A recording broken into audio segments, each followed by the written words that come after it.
Hello மக்களே, this is max magic with சௌஷி. இதில் எப்படி ப்ரீவியஸ் இயர் கொஷினை ஈஸியாக சால்வ் பண்ண போகிறோன்றதை பாருங்கள். அதாவது என்ன கொடுத்துருக்காங்கன்னா, principal rate of interest year கொடுத்துருக்காங்க. காம்பவுண்ட் இன்ட்ரெஸ்ட்டுக்கும் சிம்பிள் இன்ட்ரெஸ்ட்டுக்குமான வித்தியாசம் என்ன அப்படின்றது கேட்டிருக்காங்க. ஓகேங்களா? இப்போது நான் ஃபஸ்ட்டு என்ன பண்ண போகிறேன்னா, சிம்பிள் இன்ட்ரெஸ்ட் கண்டுபிடிக்க போகிறேன். கொடுத்துருக்க டேட்டாவுக்கு 8000க்கு 5% 3 வருஷம் 4 12 1200. ஓகேங்களா? இன்ட்ரெஸ்ட் கண்டுபிடிச்சாச்சு. இப்போ காம்பவுண்ட் இன்ட்ரெஸ்ட் கண்டுபிடிக்கிறேன். காம்பவுண்ட் இன்ட்ரெஸ்ட் என்ன ஷார்ட்கட் அப்படின்னா 331 இதுதான் அதாவது நம்ம ஷார்ட்கட் மெத்தட் பண்ண போகிறோம். இப்போ எப்படின்னா 8000க்கு ஃபஸ்ட்டு 5% என்னன்னு கண்டுபிடிக்க போகிறோம். என்ன வருது? 400 வருதா? அப்போ இந்த 3 கோட்லேயுமே 400ன்னு போட்டுருங்க. ஓகேங்களா? அடுத்து அந்த 400க்கு 5% கண்டுபிடிக்கணும். 20 வருதா? அதை 3 கோட்லேயுமே போட்டுருங்க. 20 அடுத்து 20க்கு 5% கண்டுபிடிக்கிறோம். 1 வருதா? அந்த 1 இங்கே போட்டுருங்க. இப்போது இது எல்லாத்தையும் ஆட் பண்ணிங்க அப்படின்னா உங்களுக்கு காம்பவுண்ட் இன்ட்ரெஸ்ட் வந்துடும். ஓகேங்களா? ஃபார்முலாவில் போட்டிங்கன்னா பிரின்சிபலும் காம்பவுண்ட் இன்ட்ரெஸ்ட்டும் சேர்ந்து வரும். இப்படி போட்டிங்க அப்படின்னா வெறும் இன்ட்ரெஸ்ட் மட்டும் வரும். ஓகேங்களா? அப்போது நமக்கு இங்கே என்ன வருது? 1261 வருது. இங்கே 1200 இருக்குது, இங்கே 1261 வருது. அப்போ டிஃப்ரென்ஸ் என்ன? 61. ஓகேங்களா? நெக்ஸ்ட்டு சம் பார்த்துடலாமா? இதில் ஒரு சீரீஸ் கொடுத்துருக்காங்க. அடுத்து என்ன வரும் அப்படின்றத நம்ம கண்டுபிடிக்கணும் போகிறோம். ஓகேங்களா? இதில் பாருங்களேன், அதாவது 2க்கும் 6க்கும் டிஃப்ரென்ஸு 4, 6க்கும் 12க்கும் 6, அதாவது 4 4 6 அடுத்து 8 அப்படின்னு இருக்கா? அப்போது அந்த வரிசையில் பார்த்தீங்கன்னா அப்புறம் இங்கே என்ன வரும்? 10. எல்லாமே ஆட் பண்ணிட்டு தானே இருக்காங்க. அப்போது 1/30.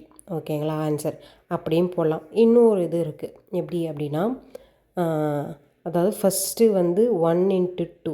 ஓகேங்களா? 2 அடுத்து இங்கே 2 × 3 6. ஓகே, கீழே இருக்குதா?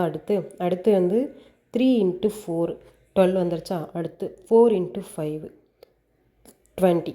அடுத்து 5 × 6 30. இது 2 விதமாகவும் போடலாம். ஓகேங்களா? ஆனால் மேலே உள்ளது கண்டுக்க வேணாம், கீழே உள்ளதை மட்டுமே வச்சு இந்த சீரீஸை நம்ம கம்ப்ளீட் பண்ணிக்கலாம். அடுத்த சம் பார்த்தலாமா? இதில் பிரின்சிபல் கொடுத்துருக்காங்க, ரேட் ஆஃப் இன்ட்ரெஸ்ட் கொடுத்துட்டாங்க, 2 வருஷம்னு சொல்லிட்டாங்க, கூட்டு வட்டி கண்டுபிடிக்க சொல்லியாச்சு. ஓகேங்களா? அப்போ என்ன பண்ணலாம்? இப்போ நான் சொன்ன மாதிரி அதில் 3 வருஷம் 3 கோடு அந்த கான்செப்டாக, 2 வருஷம்னா 2 கோடு ஒரு கான்செப்ட் ஏற்கனவே சொல்லியிருப்பேன். பார்க்கலன்னா பார்த்துட்டு வாங்க முன்னாடி உள்ள சம்ஸில். அப்போது நம்ம 4000க்கு 5% என்ன கண்டுபிடிக்கிறோம். ஓகேங்களா? என்ன வருது? 200 வந்துடுது. ரெண்டுத்துலேயும் அதை போட்டுடுறோம். ஓகேங்களா? அடுத்து அந்த 200க்கு 5% கண்டுபிடிக்கிறீங்க. 10. ஸோ 410. அதான் அதாவது இன்ட்ரெஸ்ட்டு நமக்கு கிடச்சிருக்கு. அதான் ஆன்சர். ஓகேங்களா? அடுத்த சம் பார்த்துடலாமா? அடித்து சொல்லுவேன், இதை விட ஈஸியான சம்மே இருக்காது. அவ்வளோ ஈஸியான சம்மு. ஆனால் பார்த்தோம் அப்படின்னா பெருசாக இருக்கிற மாதிரி இருக்கும். ஏ ஆனவர் ஒரு வேலையை 24 நாட்களில் முடிப்பார். பி ஆனவர் ஏயை விட 50% கூடுதல் திறன் வாய்ந்தவர் எனில் பி ஆனவர் அவ்வளோ அவர் டைமில் முடிப்பார் அப்படின்றது தான் கொஷின். ஓகேங்களா? ஏ 24 நாளுன்னு சொல்லிட்டாங்க. பின்றவர் ஏயை விட 50% அதிகமாக பண்ணுறாரு அப்படின்னா 150% அதிகமாக பண்ணுறாருன்னு அர்த்தம். நம்ம இந்த ஒர்க்குனாலே 1/24 எடுத்துக்கணும்ல. 150%, அதாவது இங்கே 100% அவர் பண்ணுறாருன்னா இவர் அதை விட கூட 50% பண்ணுறாருன்னு அர்த்தம். அவர் 150% பண்ணுறாரு அப்படின்னுட்டா அப்போ பர்சன்டேஜ்னால் கீழே 100 போட்டுக்கணுமா? இதை சிம்பிளிஃபை பண்ணுங்கள்.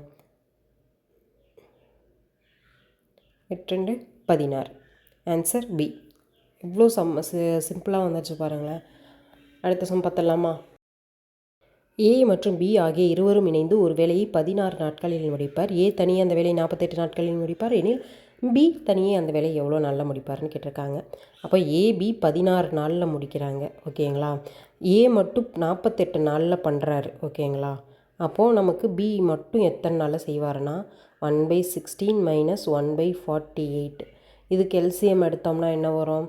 48 வந்துடுமா? இங்கே 3 இங்கே வந்து 1.